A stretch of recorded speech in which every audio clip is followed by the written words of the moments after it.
Frères et sœurs, la substitution existe. Les textes de Exode, Dieu dit ceci: je viendrai tuer les gens en Égypte. Tous les premiers-nés seront morts, seulement les Égyptiens. L'ange de la mort, quand il arrivera, il va chercher le premier-né et il va les tuer. Mais s'il ne tue pas le premier-né des Hébreux, c'est qu'il y a quelque chose qui l'empêchera de les tuer. Et la chose en question, c'était quoi? La substitution. La nuit, ils avaient déjà tué. Ils avaient déjà donné des sacrifices. Ils ont pris le sang. Ils ont dit: la preuve de notre sacrifice est là.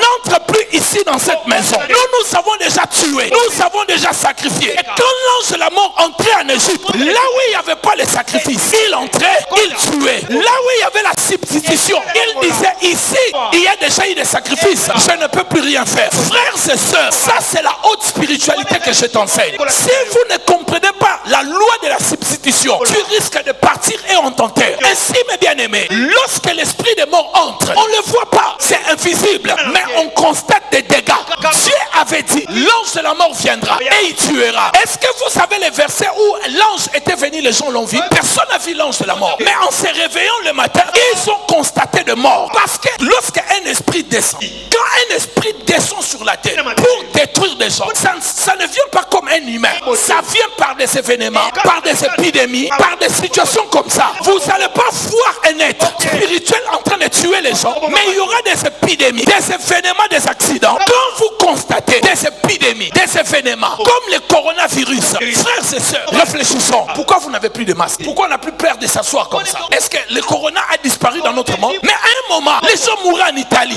brûlaient les gens en Inde. Comment les gens mouraient comme ça? Parce que ce n'était pas une maladie seulement. C'était un esprit qui est descendu pour les sacrifices. Mais aujourd'hui, nous sommes là. À Paris, aujourd'hui, on monte on entre partout sans masque. Où est-ce que le corona est parti? Ça s'est affaibli. La conclusion d'aujourd'hui, ce n'est qu'une grippe. Alors, la grippe qui a tué les gens il y a 2 ans, c'était un esprit de mort et de sacrifices qui était venu dans le monde pour en finir avec les gens. Mais je déclare ici au nom de Jésus, lorsque ces esprits de mort entreront, les esprits de sacrifice et de substitution, cela ne nous touchera pas. Et c'est là au nom de... Dis Amen 13 fois. Ne jouez pas, frère. Dans Ésaïe 43 verset 4, Dieu a dit ceci: il donne les hommes à notre place. Parce que lorsqu'on vous cherchera, Dieu trouvera la substitution. C'est toi qui devais mourir. Dans ce texte, Dieu dit: il donne les hommes encore à notre place. En d'autres mots, c'est toi qui devais passer. C'est toi qui devais mourir. C'est toi qu'on devait mettre sous terre. Mais Dieu dit non. Comme tu n'es pas sacrifié, il faut la substitution. Je vais donner pas seulement un homme. Si la première substitution ne marche pas, je donnerai même des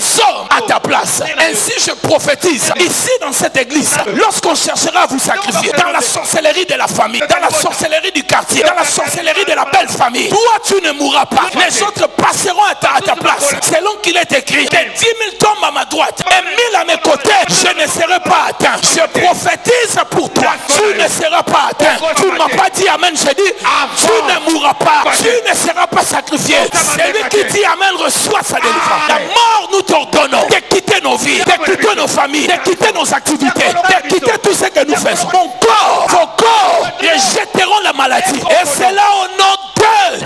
Comment les sacrifices se font? Comment on sacrifie les gens? Par les sacrifices de substitution. Premièrement, nous devons déjà savoir, dans le monde spirituel, tout est commerçable, tout est vendable. On peut vendre tout. On peut vendre vos ongles, on peut vendre vos pieds, vos mains. Déjà, pour avoir une base scripturaire, un fondement biblique, Apocalypse 18, 13 nous dit ceci. Jean est en train de nous parler des commerçants étranges. Il a vu des gens qui faisaient le commerce. Et ces commerçants étaient en train de pleurer parce que leurs marchandises ne se vendaient pas. Et maintenant, Jean explique ce qu'il avait vu dans leur cargaison comme marchandises. Il y avait des aromates, il y avait des parfums, il y avait...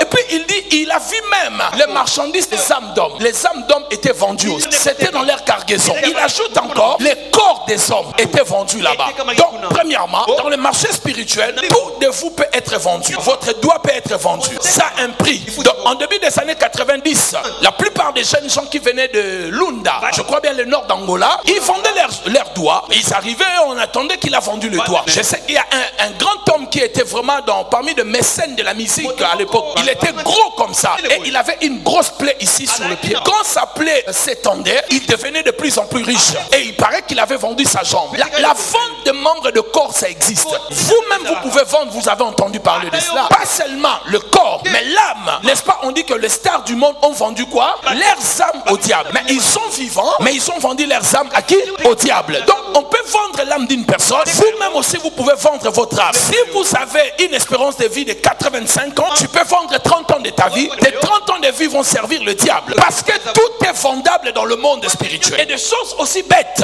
vous ne pouvez pas imaginer, peuvent être vendues. Je vous donne un exemple. Vous savez que le chevet, par exemple, ça peut être vendu dans le monde spirituel et dans le monde réel. Il y a des femmes qu'on a vendu leurs cheveux. Les cheveux ne poussent pas. Je parlais avec une de mes filles, je ne sais pas, ici ou ailleurs. Elle m'a dit, papa, c'est que tu as prêché. Et moi, les cheveux ne poussent plus. Depuis ce moment, mes cheveux restent sur place. Je lui ai dit, tu ne progresses pas dans la vie. Elle m'a dit, oui, papa. Et voilà. Pourquoi? Les cheveux symbolisent la gloire. Et très souvent, moi je vous pose une question. Lors des deuils de famille, pourquoi on nous rasait les cheveux? Est-ce qu'on peut me donner une explication? Pourquoi on nous rasait les cheveux? C'était pourquoi? Première question. La deuxième question, qu'est-ce qu'il faisait de nos cheveux? Jusqu'aujourd'hui, personne ne peut m'expliquer la raison ou les raisons pour lesquelles les cheveux ont été rasés et où est-ce que nos cheveux étaient partis. Vous voyez, or les cheveux symbolisent la gloire d'un homme, la gloire d'une personne, la force et la dignité d'une personne. Même dans le monde actuel, la barbe est comme les cheveux, c'est la virilité, la force, ça symbolise la force. N'est-ce pas? Quand on a coupé les cheveux de Samson, Samson a perdu sa force. N'est-ce pas? Dieu avait mis la force de Samson dans les cheveux. Qui m'a dit amen?